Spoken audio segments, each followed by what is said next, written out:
कहते हैं दोस्तों, दुनिया का कोई ऐसा रिश्ता बचा नहीं है जो कि कलंकित ना किया गया हो। क्योंकि आज की घटना में कुछ ऐसा ही होता है। आज की घटना में जो बेटा रहता है वो अपने पिता के पास फोन करता है कि पापा, जितनी जल्दी हो सके तुम घर आ जाओ। जैसे बात पिता सुनते हैं और बेटे की हड़बड़ाहट को देखकर पिता भी परेशान हो जाते हैं कि आखिर जो हमारा बेटा है इतनी जल्दबाजी में घर क्यों बुला रहा है। पिता बार बार पूछने की कोशिश करने लगते हैं कि बेटा, तो मुझे सच सच बताओ कि क्या बात है। तो जो बेटा रहता है वो कुछ बताने की हालत में नहीं रहता है। अब जो पिता रहते हैं, जैसे ही वह घर पहुंचते हैं, घर का नजारा देखकर, घर का मंजर देखकर उनके पैरों तले जमीन खिसक जाती है। तो दोस्तों आइए जानते हैं पूरी कहानी, कहा कि घटना में क्या हुआ था। हेलो दोस्तों, हर कदम क्राइम में आपका स्वागत करते हूँ। उम्मीद करती हूँ आप सब अच्छे होंगे। फ्रेंड, आज की जो घटना है, आज की घटना जमनिया का एक जिला लगता है गाजीपुर। यहीं पर एक गांव है चकिया गांव। चकिया गांव में एक परिवार रहता है, सहमत बिंद का परिवार। जो सहमत बिंद रहते हैं वो अपने परिवार के साथ काफी खुशहाल तरीके से रहने लगते हैं। उनके परिवार में सहमत बिंद, उनकी पत्नी, 3 बेटियां, 2 बेटे और उनकी जो जिंदगी रहती है वह काफी खुशहाल तरीके से बीत रहे थे। धीरे धीरे समय बीतने लगते हैं। जो सहमत बिंद रहते हैं वह खेती किसानी करते थे। खेती किसानी करके अपने परिवार का पेट पालते थे। धीरे धीरे ऐसे ही समय बीत रहे थे। इधर जो बेटी रहती हैं, जो बेटे रहते हैं, अब धीरे धीरे बड़े होने लगते हैं। तो जो पिता रहता है वह मेहनत मजदूरी करके, खेती किसानी करके अपने बच्चों को पढ़ाते लिखाते थे। अब धीरे धीरे सभी बच्चे बड़े होने लगते हैं। जिनमें से जो बड़ा बेटा रहता है जिसका नाम संतोष, उसकी उम्र लगभग 17 साल। अब वह 17 साल के इंटर की पढ़ाई कर रहा था। अब जब वह अपने दोस्तों के साथ पढ़ने के लिए जाता, तो जो गांव के लोग रहते हैं, जो दोस्त रहते हैं, वह बार बार संतोष से यही कहते हैं कि तुम्हारी जो बहन है बीच वाली, जिसका नाम यशोदा है, वह स्कूल के एक लड़के से प्यार करती है और उसके साथ हमेशा घूमती रहती है। हम लोग कई बार देखा है।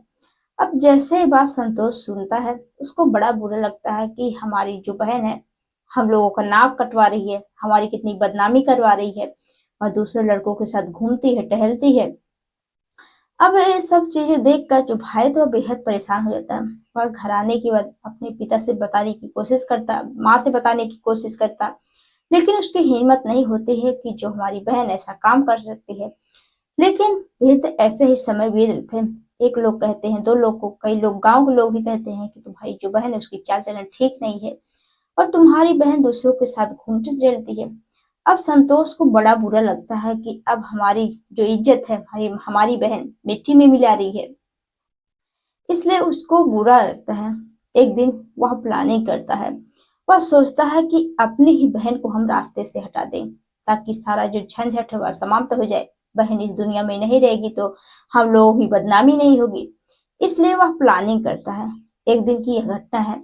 उस दिन जो पिता रहते हैं वह खेतों की सिंचाई कर रहे थे और उसमें माँ भी उनके साथ रहती है। और जो तीनों बहनें थीं वह घर रहकर, जो बीच की बहन रहती यशोदा, वह घर रहकर पशुओं की देखभाल कर रही थी, साथ ही सिलाई का काम करती थी। और दोनों जो बहनें थी वह दूसरे के घर मजदूरी करने के लिए गई थी, धान बैठाने के लिए। अब वो घर पर जो यशोदा रहती वह घर पर अकेली थी। तभी इधर जो भाई रहता है वह घर पहुंचता है और अपने ही बहन के ऊपर ताबड़तोड़ वार करने लगता है। अब जो बहन रहती है वह बार बार कहती है कि भैया मुझे छोड़ दो, मेरे साथ ऐसा क्यों कर रहे हो, आखिर क्या बात है, मुझे मार रहे हो। तो जो भाई था वह कुछ नहीं बोलता है और अपनी ही बहन को वह मारने लगता है और घर में रखे हुए कुल्हाड़ी से अपने ही बहन के गले को काट देता है। अब देखता है कि जो हमारी बहन है उसके गले से काफी खून बह रहा है। अब देखता है कि जो हमारी बहन है कुछ बोल भी नहीं रही है, बेहोशी हालत में है। वह तुरंत अपने चाची के पास जाता है और कहता है कि चाची ऐसी ऐसी बात हो गई है। और जो चाची चाचा रहते हैं और उनकी बहू रहती है, ये तीनों लोग घर पहुंचते हैं तो देखते हैं कि सच में यशोदा की मौत हो गई है। वे सब चीजें देखकर जो चाचा चाची रहते हैं, उनकी बहू रहती है, बेहद परेशान हो जाती है कि आखिर संतोष ने तुमने क्या कर दिया। लेकिन जो संतोष रहता है वह हड़बड़ाहट में, उसे कुछ समझ में नहीं आता है कि आखिर वह क्या करे, कैसे घर वालों को बताए। माँ भी घर पे नहीं है, पिता भी घर पे नहीं, बहनें भी नहीं है। इसलिए वह कहता है कि चाची, तुम जल्दी से इस लाश को एक बोरी में भर दो। और जो चाचा रहते हैं अब वो उस लाश को बोरी में भरते हैं और जो चाची रहते हैं वहां पर जो लगे इधर उधर छींटे रहते हैं खून के, वह सब जो है लिपने पोतने की कोशिश करने लगते हैं कि ताकि किसी को इसके बारे में मालूम ना हो। अब सभी लोग मिलकर जो है बोरी में भर कर वहां पर लिपाई पुताई कर देते हैं। और इधर जो बेटा रहता है, अब वह अपने माँ बाप से कैसे कहे। तभी उसके समझ में आता है कि क्यों ना अपने पिता के पास फोन करे और उन्हें घर बुलाएं, सारी हकीकत बताएं। अब वह अपने पिता के पास फोन करते हैं, क्योंकि जो पिता रहते हैं वह खेत में सिंचाई कर रहे थे। अब पिता के पास फोन करते हैं कि पिताजी तुम जितनी जल्दी हो सके घर आ जाओ, तुमसे बहुत जरूरी काम है। अब जो पिता है तो वो बेहद परेशान हो जाते हैं कि मैं खेत की सिंचाई करने आया हूँ और जो हमारा बेटा है इतनी जल्दबाजी में घर क्यों बुला रहा, हम इतनी देर है। तो वह बार बार पूछने की कोशिश करते हैं कि बेटा मुझे सच सच बताओ क्या बात है, तो मुझे घर क्यों बुला रहा, अभी सिंचाई करनी है, अभी ढेर सारा खेत है सिंचाई करने के लिए। लेकिन जो पिता रहता है वह कहता है कि नहीं बहुत जरूरी काम है, तुम जितनी जल्दी हो सके घर आ जाओ। अब जो पिता रहते हैं वह पूरा गांव गोठते हुए जैसे ही घर पहुंचते हैं तो देखते हैं कि जो उनकी बेटी है यशोदा, वह जमीन पर पड़ी हुई है और उसके सिर पे काफी जो है वार किए गए थे, उसके गले को काट दिया गया था। अब जो पिता रहते हैं वह बेहद परेशान हो जाते हैं, वह देखकर उनको चक्कर आ जाता है और वहीं पर गिर पड़ते हैं कि हमारी बेटी की, हमारा ही बेटा उसको काट दिया, उसकी हत्या कर दी। अब पिता के समझ में कुछ नहीं आता है। अब जो वहीं बेहोशी हालत में पड़े रहते हैं तो पड़ोस के एक जो है 6-7 साल का लड़का, अब वह पानी लेकर आता है और उनको पिलाता है, उनको होश आती है।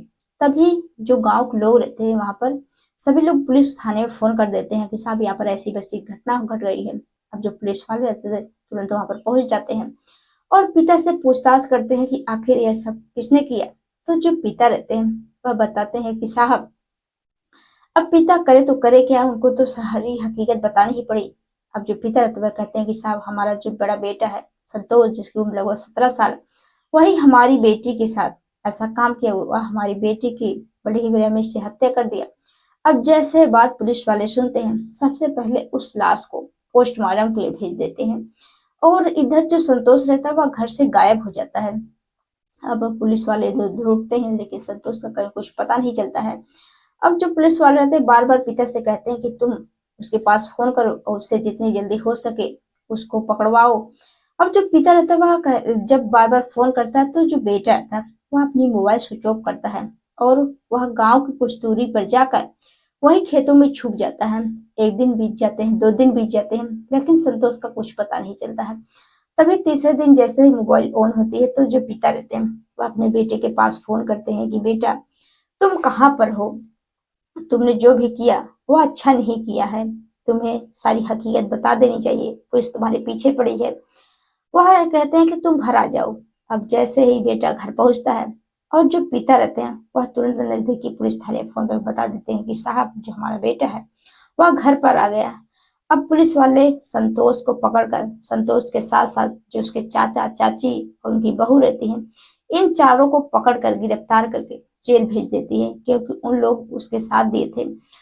तो दोस्तों आप लोग इस घटना के बारे में क्या कहना चाहते हैं कमेंट बॉक्स में जरूर बताइएगा। आप लोगों को यह कहानी पहुंचाने का मकसद किसी को परेशान करना नहीं है, बल्कि आप लोगों को जागरूक करना है, सचेत करना है कि आप लोग भी ऐसे से घटनाएं से बचे, अपने घर परिवार वालों हो जाए, क्योंकि आए दिन ऐसे से घटनाएं हो रही देखने सुनने को मिल रही हैं। तो दोस्तों अपनी राय कमेंट बॉक्स में जरूर बताइएगा। कल के दिन जो लोग कमेंट किए थे अब होते उन लोगों की बारी। सबसे पहले हैं प्रमोद सिंह जी हैं, मुकेश कुमार जी हैं, जो कि बहुत अच्छे अच्छे कमेंट करते हैं, अच्छे सुझाव भी देते हैं, उन लोगों को तहे दिल से शुक्रिया। तो दोस्तों मिलते हैं नेक्स्ट वीडियो में, तब तक के लिए जय हिंद जय भारत।